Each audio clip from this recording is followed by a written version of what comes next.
नमस्कार। संवाद के एक नए अंक में एक बार फिर आप सभी का स्वागत है। और हम सब जानते हैं कि 22 सितंबर से पूरे भारतवर्ष में जीएसटी रिफॉर्म्स की प्रक्रिया लागू हो चुकी है और जीएसटी की बचत पूरे भारतवर्ष में डबल धमाके के रूप में देखी जा रही है। त्योहारों का सीजन चल रहा है और हम सब जानते हैं कि माननीय प्रधानमंत्री ने लाल किले की प्राचीर से ये कहा था कि जीएसटी की रिफॉर्म से पूरे भारतवर्ष में ये दिवाली एक डबल दिवाली के रूप में रहेगी। लेकिन कुल मिलाकर जो महत्वपूर्ण चीजें जीएसटी के रूप में सामने आई हैं उसका कितना असर जमीन पर नजर आ रहा है? क्या वाकई उपभोक्ताओं को जीएसटी के जो रेट्स कम हुए हैं उनका फायदा मिल पा रहा है? चुनौतियां कहाँ हैं? और खासकर अगर जम्मू की इंडस्ट्रीज की अगर बात करें इस जीएसटी रिफॉर्म के बाद जम्मू संभाग की इंडस्ट्री किस ओर देख रही है, किस दिशा में बढ़ती नजर आ रही है? इन सब मुद्दों पर बात करने के लिए हमारे साथ जुड़ चुके हैं श्री अनिल गुप्ता जी। आप सीनियर वाइस प्रेसिडेंट हैं chamber of commerce and industry. Sir, स्वागत है आपका। धन्यवाद। अनिल जी, सबसे महत्वपूर्ण बात जीएसटी को लेकर ये कहा जा रहा है कि इसका फायदा निश्चित तौर पर पूरे भारतवर्ष में जनता को मिलेगा और वाकई जब 5% और 18% रेट रहेगा निश्चित तौर पर फायदा नजर आएगा। लेकिन जमीनी हकीकत क्या है? क्योंकि लगातार ये चीजें हमारे पास आ रही हैं कि जो डायरेक्ट कंज्यूमर को बेनिफिट मिलना चाहिए था नहीं मिल पा रहा। लेकिन आपकी नज़र में, क्योंकि आप चैम्बर को रिप्रेजेंट कर रहे हैं, क्या कहेंगे कितनी प्रभावशाली इम्पैक्ट जीएसटी रिफॉर्म का रहा है?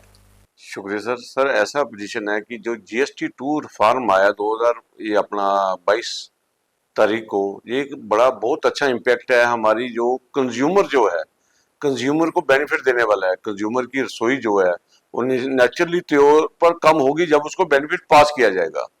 आज हमारे जो व्यापारी वर्ग है वो आगे ही बड़ा त्रासदी में है। जब जीएसटी 2 ये आया तो उनके पास जो 10 स्टॉक्स पड़े हुए हैं, अब छोटा व्यापारी है उसको तो जीएसटी में कोई, उसने अपनी रिटर्न जब भरनी है, उसने कंपैक्ट में गया वो जब, तो उसको नेचुरली अपने जो स्टॉक अंदर पड़ा जब उसको जीएसटी कम करके उसको कम दर पे बेचना पड़ेगा तो उसको नुकसान तो है।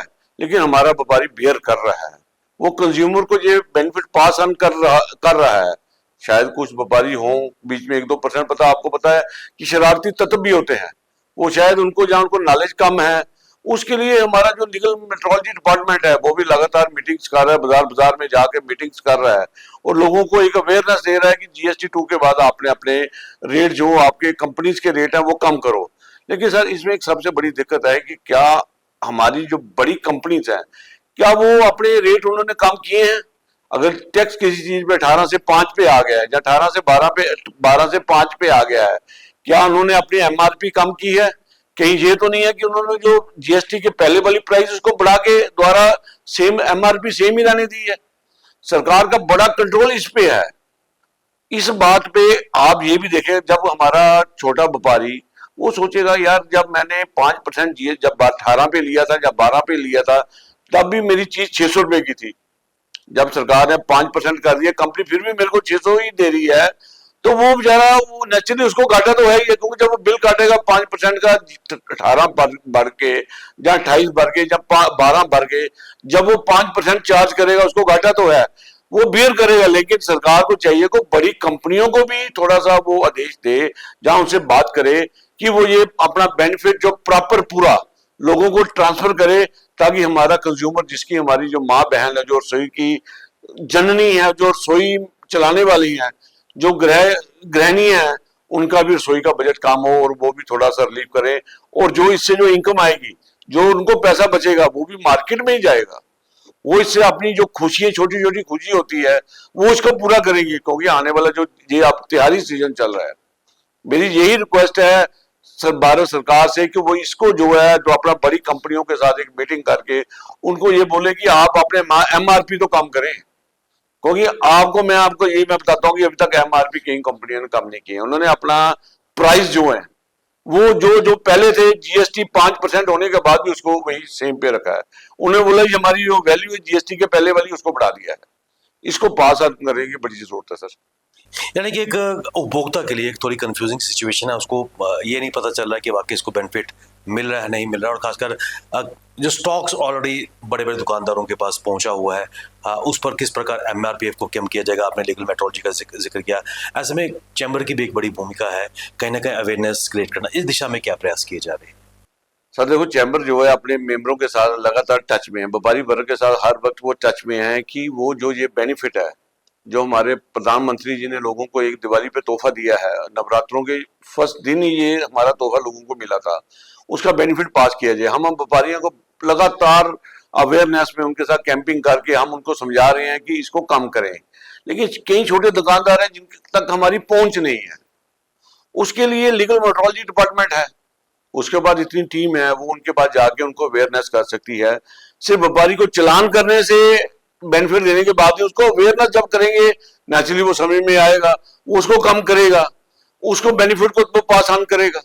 इसके लिए थोड़ा सा सरकार को चाहिए कि इस महकमे को भी पूरा थोड़ा जोर शोर से वो लोगों के पास जाए, अवेयरनेस करे दे, और साथ में चलान की तरफ ध्यान न दे कि हम चलान इनका काटेंगे। सर पहले अवेयरनेस होती है, पहले एडवाइस अवेयरनेस, उसके बाद ये चलानी की प्रथा आनी चाहिए।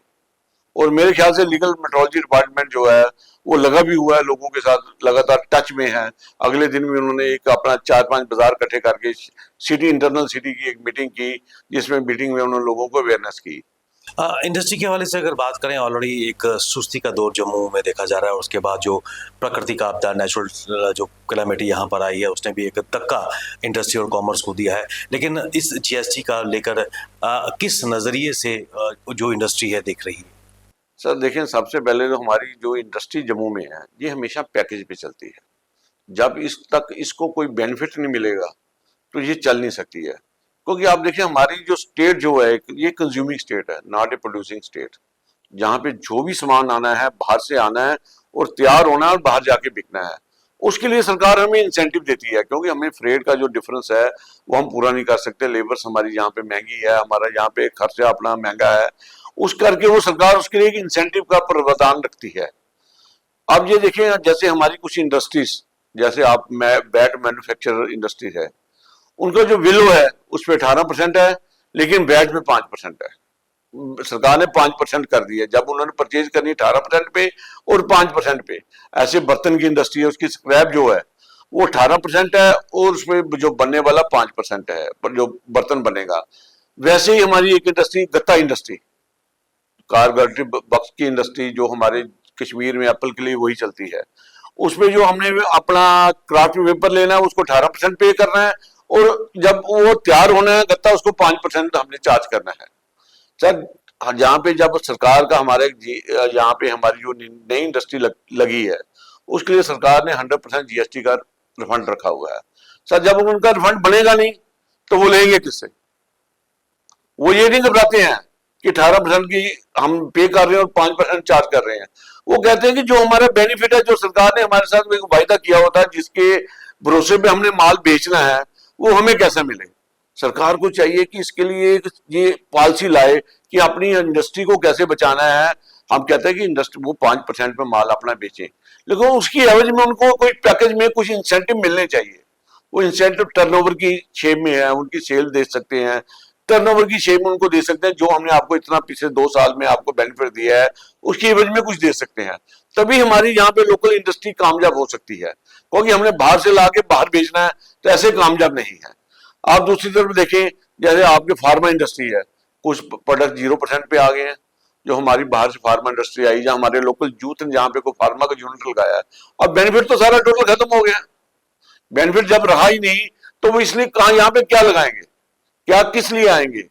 उनको इस बेनिफिट को पास ऑन करने की बहुत बड़ी जरूरत है।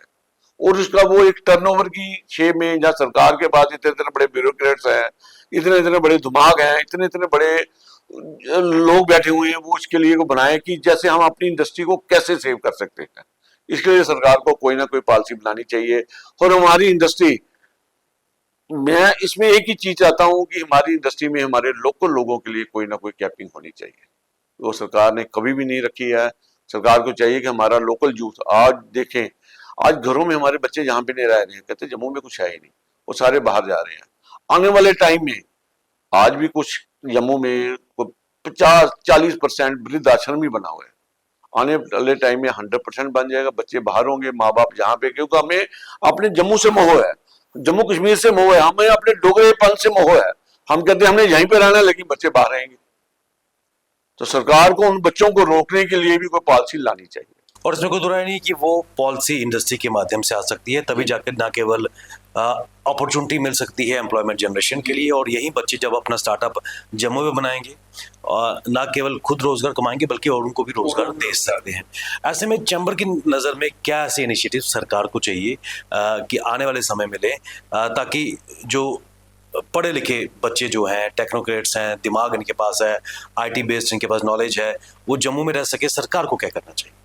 सर सरकार को चाहिए कि अपने लोकल यूथ को बचाने के लिए वो बाहर ना जाए, उसके लिए यहाँ पे लगातार मीटिंग्स करें। जो उनके माँ बाप है पहले उनसे एक बायोडाटा ले, एक डाटा ले कि किस किस का बच्चा बाहर है। उसके बाद सरकार कुछ एनजीओज लेके उन बच्चों से एक अप्रोच करे, उनसे एक मीटिंग करे कि आपको जम्मू में क्या चाहिए।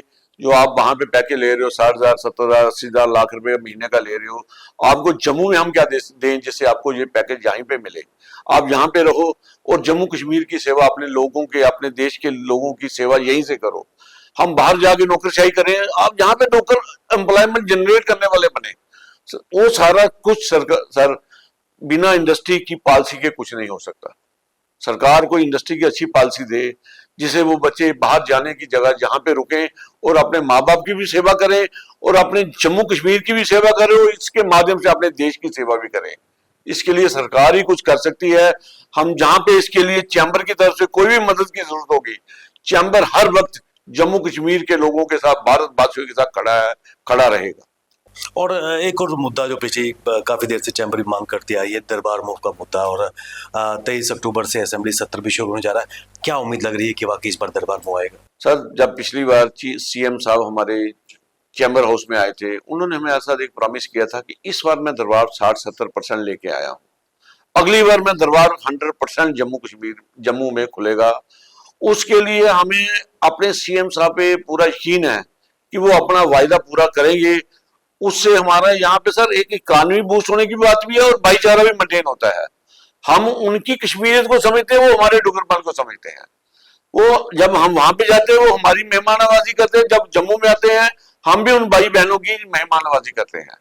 उससे हमारा एक प्यार बढ़ता है और उसके लिए सबसे जरूरी जो है अपना ये दरबार मूव बड़ा जरूरी है।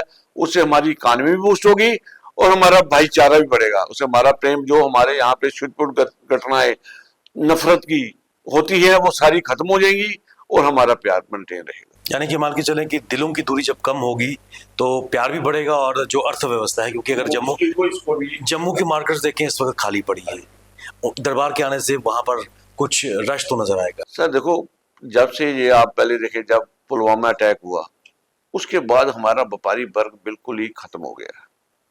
लेकिन हमारा व्यापारी वर्ग पीछे नहीं हटा है। हमारा व्यापारी वर्ग उस टाइम पे भी गवर्नमेंट के साथ खड़ा था, भारत सरकार के साथ खड़ा था।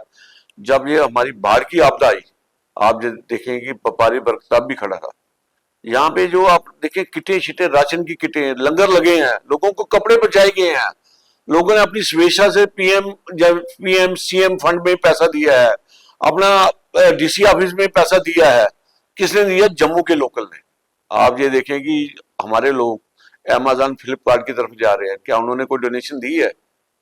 डोनेशन देने में कौन आया है? हमारा लोकल लोग, हमारे लोकल व्यापारी, लोकल इंडस्ट्री इसलिए आए हैं कि हमारे जम्मू का सर्वाइव हो, हमारे जम्मू में कोई भूखा ना सोए, कोई बिना बिस्तर के ना सोए, किसी के पैर में जूता ना हो, उसके लिए उसने जूता प्रोवाइड किया है। और सर ये अमेज़न फ्लिपकार्ट में सरकार उनकी तरफ क्यों नहीं ध्यान देती है? उनको कहीं पे चेक लगाए। हमारा व्यापारी वर्ग चाहे उसके पास काम बंद था लेकिन वो आगे बढ़ के आया, लंगर उसने खोल दिए, पानी की बोतलें दे रहे हैं, पढ़ाई के लिए कागज कापियां दे रहे हैं, सब कुछ सप्लाई कर रहे हैं, कपड़े दे रहे हैं। लेकिन फिर भी हमारा व्यापारी जो है ठगा हुआ महसूस कर रहा है। किन करके? इन जो ऑनलाइन कंपनीज करके। और सरकार को इसके लिए कोई ना कोई पॉलिसी बनानी पड़ेगी ताकि हमारा व्यापारी जो है, अगर हमारी सेंटर की सरकार नहीं बनाती, हम स्टेट सरकार से अनुरोध करते हैं तो जो ई कॉमर्स की कंपनी, इन पे कोई ना कोई एक टैक्स लगा जाए ताकि ये यहाँ पे जब जम्मू कश्मीर में अपना व्यापार करें तो कुछ सोचे। अनिल जी, सबसे महत्वपूर्ण बात आपने की कि दरबार मुक्त की प्रक्रिया होनी चाहिए और तब जाकर कहीं न कहीं जो मार्केट में सुस्ती है वो दूर हो पाएगी। आप हमारे साथ कार्यक्रम में आए, जीएसटी को लेकर, चुनौतियों को लेकर, इंडस्ट्री को लेकर आपने बात की और सबसे महत्वपूर्ण बात कि दरबार मुक्त की प्रक्रिया होनी चाहिए जिसका लाभ न केवल जम्मू की आर्थिक विकास के लिए बल्कि आपसी भाईचारे के लिए भी हो। आपका बहुत-बहुत धन्यवाद।